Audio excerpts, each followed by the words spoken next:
உண்மையிலே இந்த தேர்தல் முறை மாற்றம் என்பது சிறுபான்மை கட்சிகள் சிறிய கட்சிகளின் நலன்களை பாதுகாக்கப் போகின்றதா அல்லது அவர்களது நலன்களுக்கு விரோதமாக கொண்டு வரப்போகின்றதா என்ற சந்தேகம் இந்த நாட்டிலே உள்ள எல்லோரிடமும் இருந்து கொண்டிருக்கின்றது. பொதுவாகவே இந்த நாட்டில் இருக்கக்கூடிய 2 பிரதான கட்சிகளும் ஐக்கிய தேசிய கட்சியாக இருந்தால் என்ன,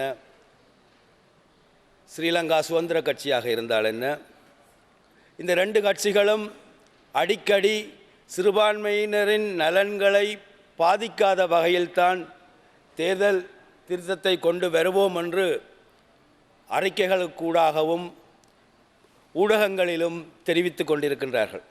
ஆனால் நடைமுறையில் கடந்த 5 மாதங்களாக இது தொடர்பான விவாதங்கள் எல்லாம் நடைபெற்று கொண்டிருக்கின்றது. ஒரு ஒருமித்த ஒத்த எல்லோரையும் ஏற்றுக்கொள்ளக்கூடிய ஒரு தீர்மானத்துக்கு வர முடியவில்லை என்பதுதான் உண்மையானது.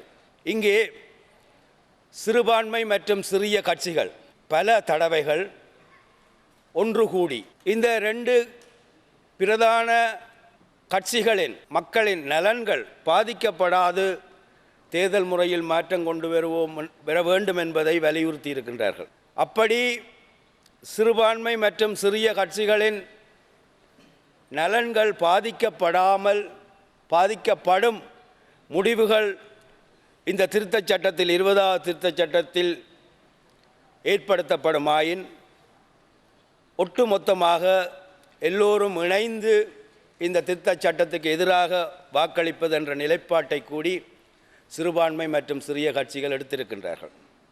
ஆகவே இந்த நாட்டிலே இருக்கக்கூடிய இந்த தரப்புகளின் நியாயங்கள் ஏற்றுக்கொள்ளாமல் இந்த சட்டம் மூலம் இந்த பாராளுமன்றத்திலே நிறைவேற்றப்படுவது சாத்தியமில்லை. ஆகவே இந்த விடயத்தில் பெரும்பான்மை கட்சிகள் இறங்கி வந்து சிறுபான்மை மற்றும் சிறிய கட்சிகளின் கருத்துக்களை அவர்களது நலன்கள் அடிப்படையில் ஒரு முடிவுக்கு வர வேண்டும் என்பதை நான் இச்சந்தர்ப்பத்திலே வலியுறுத்துகின்றேன். இன்று வடக்கு கிழக்கிலே தமிழ் முஸ்லீம் மக்கள் செறிவாக வாழும் பிரதேசங்கள் இருக்கின்றது.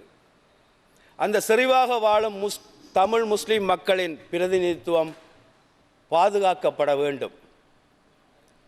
அதை ஒட்டிய ஒரு தேர்தல் முறையைத்தான் வடக்கு கிழக்கு மக்கள் எதிர்பார்க்கின்றார்கள். வடக்கு கிழக்குக்கு வெளியே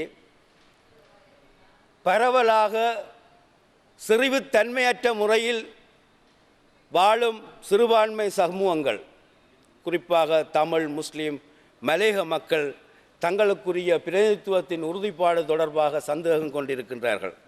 ஆகவே அவர்கள் எந்த வகையிலும் அவர்களது இன வீதாசார அடிப்படையில் அவர்களுக்கான பிரதிநிதித்துவம் பாதிக்கப்படாத வகையில் தேர்தல் முறை மாற்றம் கொண்டு வரப்பட வேண்டும். அதுதான் இன்று உள்ள சிறுபான்மை கட்சிகளின் மிகப்பெரிய எதிர்பார்ப்பாக இருக்கின்றது. இங்கு எனக்கு முன்பு பேசிய கௌரவ சம்பந்தன் ஐயா அவர்கள் குறிப்பிட்ட விடயத்தை நானும் வலியுறுத்த விரும்புகின்றேன். யாழ்ப்பாண தேர்தல் தொகுதி 11 தேர்தல் தொகுதியாக இருந்த யாழ் மாவட்டம் 11 பாராளுமன்ற உறுப்பினர்களை தெரிவு செய்யக்கூடிய நிலையில் இருந்த யாழ் மாவட்டம் பிறகு 2010 9 பாராளுமன்ற உறுப்பினராக குறுகி தற்போது இருக்கக்கூடிய வாக்காளர்களின் அடிப்படையில் 7 பிரதிநிதிகளைத்தான் எதிர்காலத்தில் தெரிவு செய்யலாம் என்ற நிலைப்பாட்டை தேர்தல் திணைக்களம் அறிவித்திருக்கின்றது. தேர்தல் ஆணையாளர் தெரிவித்திருக்கின்றார். இது உண்மையிலேயே மிகவும் யுத்தத்தால் மோசமாக பாதிக்கப்பட்ட மக்களுக்கு இழைக்கப்படும் மிகப்பெரிய அநீதியாக நான் கருதுகின்றேன்.